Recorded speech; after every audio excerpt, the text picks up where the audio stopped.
മനുഷ്യത്വം മരവിച്ച മനുഷ്യൻ എന്ത് വൃത്തികേടും ചെയ്യുന്നു നമുക്ക് എല്ലാവർക്കും അറിയാം. അതിൻ്റെ ഒരു എക്സ്ട്രീം ലെവലിലാണ് ഇവനിപ്പോൾ എത്തിയിരിക്കുന്നത്. നിങ്ങളോ നിങ്ങളുടെ കുട്ടികളോ അല്ലെങ്കിൽ നിങ്ങൾ അറിയുന്ന ആരെങ്കിലുമോ ഒരു ചാനലൊക്കെ തുടങ്ങി കണ്ടന്റ് ക്രിയേറ്റർ ആവാൻ ആഗ്രഹിക്കുന്നുണ്ടെങ്കിൽ എങ്ങനെ ആയിക്കൂടാ എന്നുള്ളതിന് ഏറ്റവും വലിയ ഉദാഹരണമാണ് ഈ സീക്രട്ട് ഏജന്റ് എന്ന് പറയുന്ന ചാനലിലെ സായി കൃഷ്ണ. പലരും ചോദിച്ച സാധനം വേറെ, ഇവൻ പറയുന്നത് വേറെ. ഈ സീക്രട്ട് ഏജന്റ് എന്ന് പറയുന്നത് പലരും സീക്രട്ടായിട്ട് വെക്കുന്ന സാധനങ്ങൾ പബ്ലിക് കൊണ്ടുപോയി അപരാധിക്കുന്നതിനാണോ നീ ഈ സീക്രട്ട് ഏജന്റ് എന്ന് പേരിട്ടത്? എന്തായാലും സായിയുടെ മറുപടി വീഡിയോയെ ഒരു വരിയിൽ റിവ്യൂ പറയാൻ പറഞ്ഞ സിമ്പിളാണ്. ഡ്രാമ ഉണ്ടായിരുന്നു, ഡയലോഗ് ഉണ്ടായിരുന്നു, ഇമോഷൻ ഉണ്ടായിരുന്നു, ശബ്ദം ഉണ്ടായിരുന്നു, പുതിയ പേരുകൾ ഉണ്ടായിരുന്നു, ശത്രുക്കൾ ഉണ്ടായിരുന്നു, രാഷ്ട്രീയം ഉണ്ടായിരുന്നു, പഴയ കഥകളും ഉണ്ടായിരുന്നു. ഒരേ ഒരു സാധനം മാത്രം മിസ്സിംഗ് ആയിരുന്നു, ആൻസർ. നമസ്കാരം. സായി കൃഷ്ണയുടെ മറുപടി വീഡിയോ വന്നു.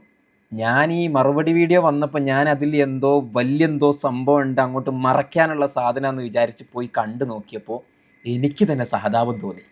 കരച്ചിൽ എന്ന് പറഞ്ഞാൽ ഈ മരണ വീട്ടിലൊക്കെ ആളുകൾ കരയൂലേ, അതിനേക്കാളും അപ്പുറമുള്ള കരച്ചിലായിരുന്നു നമുക്ക് അവിടെ കാണാൻ കഴിഞ്ഞത്.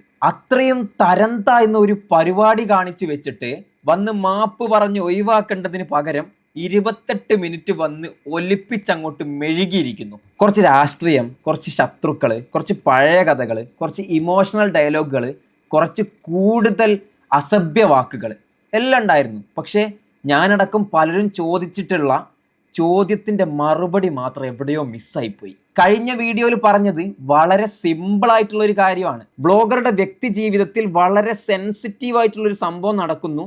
ആ സമയത്ത് അദ്ദേഹത്തിൻ്റെ സുഹൃത്ത് എന്ന നിലയിൽ അദ്ദേഹത്തിന് സപ്പോർട്ട് കൊടുക്കുകയാണോ വേണ്ടത്, അല്ലെങ്കിൽ ആ വിഷയം പബ്ലിക്കിൽ കൊണ്ടുപോയിട്ട് വളരെ തരം താഴ്ന്ന രീതിയിൽ അവതരിപ്പിക്കുകയാണോ വേണ്ടത്? എൻ്റെ പൊന്ന് സായി കൃഷ്ണ, സീക്രട്ട് ഏജന്റ് ഇതിന് മറുപടി പറയണം. ഈ സീക്രട്ട് ഏജന്റ് എന്ന് പറയുന്നത് പലരും സീക്രട്ടായിട്ട് വെക്കുന്ന സാധനങ്ങൾ പബ്ലിക് കൊണ്ടുപോയി അപരാധിക്കുന്നതിനാണോ നീ ഈ സീക്രട്ട് ഏജന്റ് എന്ന് പേരിട്ടത്? ഈ ഒരു കേസ് മാത്രം നോക്കേണ്ടതില്ല, പല പല കേസുകളും. ശരിക്കും ഇവന്റെ മറുപടി കേട്ടപ്പോൾ ഒരു ഘട്ടത്തിൽ എനിക്ക് തന്നെ സംശയം വന്നു. ഞാൻ ഈ ബ്ലോഗറുടെ വിഷയത്തിനെ കുറിച്ച് തന്നെയാണോ ചോദിച്ചത്, അല്ലെങ്കിൽ ഈ സായി കൃഷ്ണയുടെ ഓട്ടോബയോഗ്രഫി ലോഞ്ച് ചെയ്യാൻ വേണ്ടിയിട്ടാണോ ചോദിച്ചത് എന്ന്? കാരണം പലരും ചോദിച്ച സാധനം വേറെ, ഇവൻ പറയുന്നത് വേറെ. എനിക്ക് അവിടെ ശത്രുക്കളുണ്ട്, ഇവിടെ ശത്രുക്കളുണ്ട്, എനിക്ക് രാഷ്ട്രീയത്തിൽ ശത്രുക്കളുണ്ട് എന്നൊക്കെ. ഇതൊക്കെ കേൾക്കുമ്പോൾ നമ്മൾ എന്താ ചെയ്യേണ്ടത് സായി? ഒരു മാസ് BGM ഇട്ട് സ്ലോ മോഷൻ കൊടുക്കണം. സായി, ഇവിടെ ആരും നിങ്ങളുടെ ജീവിത കഥയുടെ ട്രെയിലർ ചോദിച്ചിട്ടില്ല.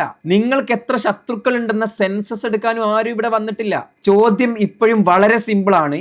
സ്വന്തം സുഹൃത്തിന്റെ ജീവിതത്തിൽ ഉണ്ടായിട്ടുള്ള ഒരു സ്വകാര്യ പ്രതിസന്ധി കണ്ടന്റ് ആക്കേണ്ട എന്താവശ്യമാണ് നിങ്ങൾക്കുള്ളത്? ഇവിടെയാണ് എനിക്ക് മറ്റൊരു കാര്യം പറയാനുള്ളത്. ഇവിടെ ഒറ്റ സംഭവത്തിൽ മാത്രം കാണുന്ന ഒരു പ്രശ്നമല്ല ഇത്. നാട്ടിൽ എന്തെങ്കിലും സംഭവിച്ച കോണ്ടന്റ്, രണ്ടുപേർ തമ്മിൽ എന്തെങ്കിലും പ്രശ്നം ഉണ്ടായ കോണ്ടന്റ്, ഒരു റിലേഷൻഷിപ്പിൽ എന്തെങ്കിലും സംഭവിച്ച കോണ്ടന്റ്, മറ്റൊരാളുടെ ജീവിതത്തിൽ ദുഃഖമോ ദുരനുഭവമോ ഉണ്ടായി കഴിഞ്ഞാൽ അത് കോണ്ടന്റ്, മറ്റൊരാളുടെ പേഴ്സണൽ സ്റ്റോറി ആണെങ്കിലും കോണ്ടന്റ്, അതിനെക്കുറിച്ച് ആരെങ്കിലും വിമർശിച്ചാൽ അതും കോണ്ടന്റ്. അങ്ങനെ നോക്കുമ്പോൾ കോണ്ടന്റ് ഷോർട്ടേജ് എന്ന് പറയുന്ന ഒരു പ്രശ്നം ജീവിതത്തിൽ വരാൻ ഒരു സാധ്യതയില്ല. പക്ഷെ ഒരു ക്രിയേറ്റർ എന്ന നിലയിൽ ഒരു നിമിഷം നിർത്തി ചോദിക്കേണ്ട ഒരു ചോദ്യമുണ്ട്. ഇത് വൈറലാകുമോ എന്നത് മാത്രമാണോ നമ്മുടെ കോൺസെൻട്രേഷൻ, അതോ ഇത് ഞാൻ കോണ്ടന്റ് ആക്കേണ്ട എന്തെങ്കിലും കാര്യമുണ്ടോ? എല്ലാ സംഭവത്തിന്റെ ഇടയിലേക്ക് ക്യാമറ കൊണ്ടുപോകുന്നത് ജേർണലിസം അല്ല സായി. എല്ലാ പ്രശ്നത്തിനും തമ്പനയിൽ ഉണ്ടാക്കുന്നത് സോഷ്യൽ റെസ്പോൺസിബിലിറ്റിയും അല്ല.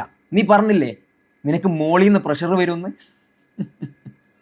എൻ്റെ സായി, നീ മനസ്സിലാക്കണം, ഇതെല്ലാം ഓരോ ആളുകളുടെ ജീവിതമാണ്. ഓരോരുത്തരുടെയും ജീവിതത്തിൽ തൊട്ടാണ് നീ കളിക്കുന്നത്. മറ്റുള്ളവരുടെ സ്വകാര്യ വിഷയങ്ങൾ പബ്ലിക്കാക്കി മാറ്റാൻ ഒരു മടിയുമില്ല. അതിനെ ആരെങ്കിലും ചോദ്യം ചെയ്ത് വന്നാൽ അത് വേറെ വഴിക്ക് തിരിച്ചു വിട്ടിട്ട് എനിക്ക് ശത്രുക്കളുണ്ട്, ഞാൻ ഇത്രയും കാര്യങ്ങൾ നേരിട്ടിട്ടുണ്ട്. എന്താണ് സായി ഇതൊക്കെ? അയ്യോ സായി, ഇതൊക്കെ വേണമെങ്കിൽ വേറൊരു വീഡിയോയിൽ പറയാം. നമ്മൾ ചോദിച്ചത് നിങ്ങളുടെ ശത്രുക്കളുടെ സെൻസസ് അല്ല, വ്ലോഗറുടെ സംഭവം കോണ്ടന്റ് ആക്കിയത് ശരിയാണോ എന്നാണ്. പിന്നെ മറുപടിയുടെ മറ്റൊരു രീതി കൂടി ഞാൻ ശ്രദ്ധിച്ചു. അഷ്കർ ടെക്കി വിമർശിച്ചപ്പോൾ അഷ്കർ പ്ലക്കി എന്നൊരു വിളിപ്പേര്, പിന്നെ സുനിത ദേവദാസ് വിമർശിച്ചപ്പോൾ അവരുടെ പേരിനെ വളച്ചൊടിച്ച് അപമാനകരമായിട്ടുള്ള മറ്റൊരു വിളിപ്പേര്. കൊള്ളാം. ആർഗ്യുമെന്റിന് മറുപടി പറയാൻ പറ്റില്ലെങ്കിൽ പേരിനൊരു പുതിയ വേർഷൻ ഉണ്ടാക്കുക. ലോജിക്ക് കൊണ്ട് കൗണ്ടർ ചെയ്യാൻ പറ്റില്ലെങ്കിൽ നിക്നെയിം കൊണ്ട് കൗണ്ടർ ചെയ്യുക. കൊള്ളാം സായി. എന്തായാലും ഒരു കാര്യം പറയാനുണ്ട് സായി, നിങ്ങളൊരു സംഭവം തന്നെയാണ്. ഒരാൾ വിമർശിച്ചാൽ അയാൾ പറയുന്ന പോയിന്റ് എന്താണെന്ന് നോക്കി അതിന് മറുപടി പറയുന്നതിന് മുമ്പ് അയാൾക്ക് എന്ത് പുതിയ പേരിടാമെന്ന് ആലോചിക്കുന്ന കമ്മ്യൂണിക്കേഷൻ സ്ട്രാറ്റജി എല്ലാവർക്കും കിട്ടുന്ന കഴിവല്ല. പക്ഷെ ചെറിയൊരു പ്രശ്നമുണ്ട് സായി. നിങ്ങൾ എത്ര തന്നെ ഒരാളുടെ പേര് വളച്ചൊടിക്കാൻ ശ്രമിച്ചാലും അയാൾ ചോദിച്ച ചോദ്യം ഒരിക്കലും വളഞ്ഞൊടിഞ്ഞു പോകില്ല. അഷ്കർ ചോദിച്ചു പോയിന്റ് അവിടെ തന്നെയുണ്ട്, സുനിത ദേവദാസ് ചോദിച്ചു പോയിന്റ് അവിടെ തന്നെയുണ്ട്, എല്ലാവരും ചോദിച്ചത് അവിടെ തന്നെയുണ്ട്. അതുകൊണ്ട് അടുത്ത റിപ്ലൈ വീഡിയോയിൽ പുതിയ പേരുകൾ കണ്ടുപിടിക്കാൻ ചെലവഴിക്കുന്ന ക്രിയേറ്റിവിറ്റിയുടെ ഒരു 10% അവർ പറഞ്ഞ കാര്യങ്ങൾക്ക് മറുപടി കണ്ടെത്താനും മാറ്റിവെക്കണം. കാരണം നിക്നെയിം ഒരു കൗണ്ടർ ആർഗ്യുമെന്റ് അല്ല, അസഭ്യം എവിഡൻസും അല്ല, ശബ്ദിക്കുന്നത് ലോജിക്കും അല്ല. ഒരാളെ അപമാനിച്ചത് കൊണ്ട് അയാൾ ഉന്നയിച്ച ചോദ്യം ഒരിക്കലും തെറ്റാവുകയില്ല. സായിയുടെ അടുത്ത മറുപടി വീഡിയോ വരുമെങ്കിൽ അതിന്റെ ഇൻട്രോ ഒന്ന് ചെറുതാക്കുക. രാഷ്ട്രീയ പോരാട്ടങ്ങളുടെ ഹിസ്റ്ററി ഉണ്ടല്ലോ, അത് മറ്റൊരു എപ്പിസോഡിലാക്കാൻ സായി. ശത്രുക്കളുടെ എണ്ണവും പിന്നെ പറയാൻ സായി. പിന്നെ നിക്നെയിമിന്റെ ബോണസ് ഒരു കണ്ടന്റ് ആക്കിയിട്ട് അവസാനം ഇടാം. ആദ്യം ഒരു ചെറിയ കാര്യം മാത്രം ചെയ്യുക, ചോദിച്ച ചോദ്യത്തിന് മറുപടി പറയാം. ഒരു ക്രിയേറ്റർ എന്ന നിലയ്ക്ക് നമ്മൾ എല്ലാവരും ഒരു കാര്യം മനസ്സിലാക്കണം. ഒരു പബ്ലിക് പ്ലാറ്റ്ഫോമിൽ ഒരാളെ വിമർശിക്കാനുള്ള ഫ്രീഡം നമുക്ക് ഉണ്ടെങ്കിൽ നമ്മൾ ചെയ്യുന്ന കോണ്ടന്റിനെ മറ്റുള്ളവർ വിമർശിക്കുമ്പോൾ അത് കേൾക്കാനുള്ള മെച്യൂരിറ്റി എങ്കിലും മിനിമം വേണം. ചിലപ്പോൾ ഒരാൾ ചോദിക്കുന്നത് വളരെ സിമ്പിൾ ആയിരിക്കും, അങ്ങനെ ചെയ്യേണ്ട കാര്യം ഉണ്ടായിരുന്നു. അതിനുള്ള മറുപടി ഒരു ഓട്ടോബയോഗ്രഫി അല്ല, ഉണ്ടായിരുന്നു, കാരണം, അല്ലെങ്കിൽ ഇല്ല, അവിടെ എനിക്ക് തെറ്റുപറ്റി, അത്രേ വേണ്ടൂ. എനിക്ക് തെറ്റ് പറ്റിയിട്ടുണ്ട്, ഞാൻ അത് കണ്ടറിഞ്ഞ് മനസ്സിലാക്കി മാപ്പ് പറഞ്ഞിട്ടുണ്ട്.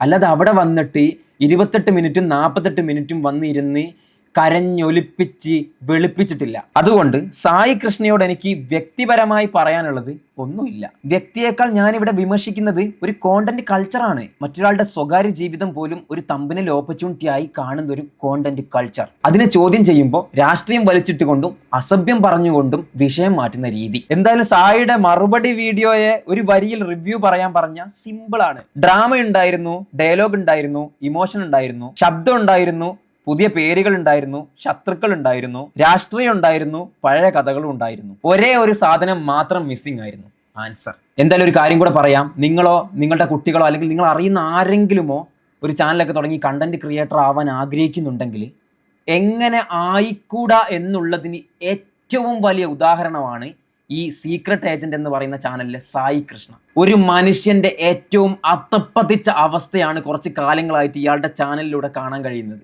മനുഷ്യത്വം മരവിച്ച മനുഷ്യൻ എന്ത് വൃത്തികേടും ചെയ്യുന്നു നമുക്ക് എല്ലാവർക്കും അറിയാം.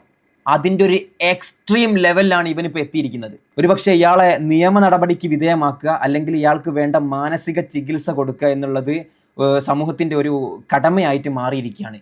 കാരണം എല്ലാ ആളുകളിലേക്കും നൊയഞ്ഞു കയറി മാനസികമായിട്ടും ശാരീരികമായിട്ടും തളർത്തുന്ന രീതിയിലാക്കി മാറ്റുക. കണ്ണ് കണ്ട എല്ലാ സാധനങ്ങളും ഇൻക്ലൂഡിങ് പേഴ്സണൽ ലൈഫുകൾ വരെ കണ്ടന്റ് ആക്കുക എന്നുള്ളൊരു പ്രവണതയിലാണ് ഇവൻ ജീവിക്കുന്നത്. ഓർക്കുക, സ്വന്തം സുഹൃത്തിൻ്റെ ഏറ്റവും മോശമായിട്ടുള്ള സമയം കോണ്ടന്റ് ആക്കിയവനാണ് ഈ സീക്രട്ട് ഏജന്റ് സായി കൃഷ്ണ.